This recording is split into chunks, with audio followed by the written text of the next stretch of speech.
क्या इंडिया इत्तेहाद बिखराव के रास्ते पर है? क्योंकि हालिया दिनों में इत्तेहाद में शामिल जमातों के सीनियर लीडरान की तरह कांग्रेस को लेकर के जिस तरीके से बयानबाजी चल रही है, उससे यही लगता है कि इंडिया इत्तेहाद में सब कुछ ठीक नहीं चल रहा है। हालांकि जो लेपापोती चल रही है, जो दिखावा चल रहा है, उसके पसे पर्दा कुछ और भी चल रहा है। लोकसभा चुनाव के बाद जो इत्तेहाद एक मजबूत सियासी कुव्वत बनती दिखाई दे रही थी, उसी इत्तेहाद के लीडर अब मुख्तलिफ मुद्दों पर अलग अलग राय रखते हैं, अलग अलग जुबान बोलते हैं। यूपी में ज़िमनी इंतखाबात के दौरान समाजवादी पार्टी और कांग्रेस में खींचतान की बात सामने आई। इसके बाद पार्लियामेंट की कार्रवाई को लेकर के टीएमसी लीडर ममता बनर्जी और एनसीपी पवार गुट के सरबराह शरद पवार ने कांग्रेस के रुख पर सवाल उठाया। दोनों लीडरान का कहना है कि हंगामे के सबब पार्लियामेंट में दीगर अहम मुद्दों पर चर्चा नहीं हो पा रही और आरजेडी के साथ रिश्तों में खटास की बात की जा रही है, ये तो रिकॉर्ड है। इन सब के बीच में जम्मू कश्मीर के वजीर आला उमर अब्दुल्ला ने ईवीएम का मुद्दा उठा करके कांग्रेस के तहफ्फुज़ात पर सवाल उठाए हैं। एक न्यूज़ एजेंसी को दिए गए इंटरव्यू में उमर अब्दुल्ला ने कहा कि शिकस्त के बाद ईवीएम पर सवाल उठाना सही नहीं है। उमर अब्दुल्ला ने इसी तरह सेंट्रल विस्ता प्रोजेक्ट की भी हिमायत की और दिलचस्प बात यह रही कि उमर अब्दुल्ला के इस बयान का बीजेपी और एनडीए में शामिल जमातों ने खैर मकदम भी किया है। नेशनल कॉन्फ्रेंस के रुकन पार्लियामेंट सैयद आगा रुहुल्ला मेहदी समेत पार्टी के दीगर लीडरों ने भी उमर अब्दुल्ला के बयान को सही ठहराया। रुहुल्ला मेहदी ने कहा कि एनसी नायब सदर ने जम्मू कश्मीर असेंबली चुनाव के हवाले से ये बातें कही है।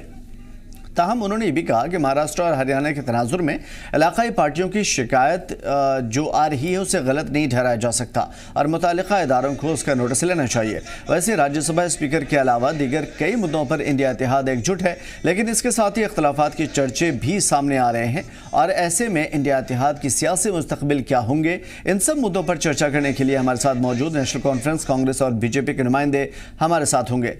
उनमें से हम जानेंगे कि उमर अब्दुल्ला को यह बयान देने की क्या ज़रूरत पड़ी, साथ साथ कांग्रेस इस बयान को किस तरीके से ले रही है, जम्मू कश्मीर और मुल्क की सतह पर इसकी क्या ज़रूरत थी और बीजेपी इसके ज़रिए इसे किस जाविये से लेगी।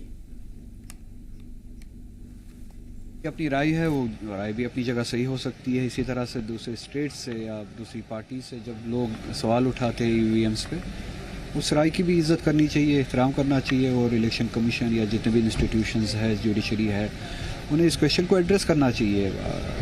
आखिर इस इलेक्शन के ज़रिए वोटर अपने मुस्तकबिल का फ़ैसला करते हैं और इलेक्शन में सबसे अहम बात यह है कि वोटर्स में वो कॉन्फिडेंस हो उन इंस्टीट्यूशंस में, उन सभी ज़रायों पे जिनके ज़रिए इलेक्शन लड़ा जाता है और उसमें ईवीएम भी एक अहम इंस्ट्रूमेंट है और इसमें लोगों का कॉन्फिडेंस होना चाहिए। अगर कहीं पे सवाल है लोगों के मन में तो उस सवाल को एड्रेस करना चाहिए और जहाँ पे लोग मुतमईन हैं वो मुतमईन है। तो मुझे इस राय में कोई हर्ज नहीं लगता। हम जम्मू कश्मीर के बारे में कह सकते थे, जब इलेक्शन हुए वहाँ पे ईवीएम्स ने कैसे फंक्शन किया, इलेक्शन कमीशन ने कैसे फंक्शन किया, हम वहाँ के बारे में कह सकते हैं। जब हम वहाँ पे इलेक्शन के दौरान ईवीएम्स की फंक्शनिंग के बारे में बात करें तो उमर अब्दुल्ला ने सही स्टेटमेंट दिया। अगर इसी तरह से हरियाणा में जो इलेक्शन लड़ रहे थे, जो पार्टीज इंडिविजुअल्स इलेक्शन लड़ रहे थे, उनको अपने स्टेट के बारे में बेहतर पता, अगर उन्हें कुछ उनके जहन में कुछ खदशा है या सवाल है, वो सवाल भी सही है, उसको एड्रेस करना चाहिए। The only thing he has said that is actually every Congressee must be agreeing with him, but maybe in public due to political compulsions they may not be able to accept that. But when they win elections in other states, they enjoy those moments, they celebrate those victories, and when they lose, even when they won these 100 seats in parliament, they celebrated it.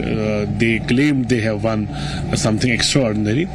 We are allies, we will remain allies together, but whatever Umar Saab said, I think that was based on logic, that was based on merit, that conversation, that interview, and I don't think they should take it other way around. Congress people should take it other way around. There is no need to criticize Umar Saab on this. Rest, we are allies, our senior leadership has made alliance with each other, and it will keep on going for 5 years, inshallah. देखिए, उमर साहब ने कांग्रेस को आईना दिखा दिया। कांग्रेस की रीत रही है, रवायत रही है, जहाँ जहाँ वो इलेक्शन हारते वहाँ वो इलेक्शन कमीशन ऑफ इंडिया और ईवीएम्स को निशाना बनाते हैं। बेसिकली कांग्रेस की ज़मीन खिसक चुकी है पूरे भारत में और जो हार पे हार कांग्रेस को मिल रही है उससे वो बौखला गए, इसलिए कभी ईवीएम को कभी इलेक्शन कमीशन ऑफ इंडिया को वो टारगेट करते हैं। बेसिकली कांग्रेस की एक कोशिश है कि वो गुमराह कर रहे हैं, अपनी हार को वो तस्लीम करने के लिए तैयार नहीं है, जबकि वो बार बार हारते।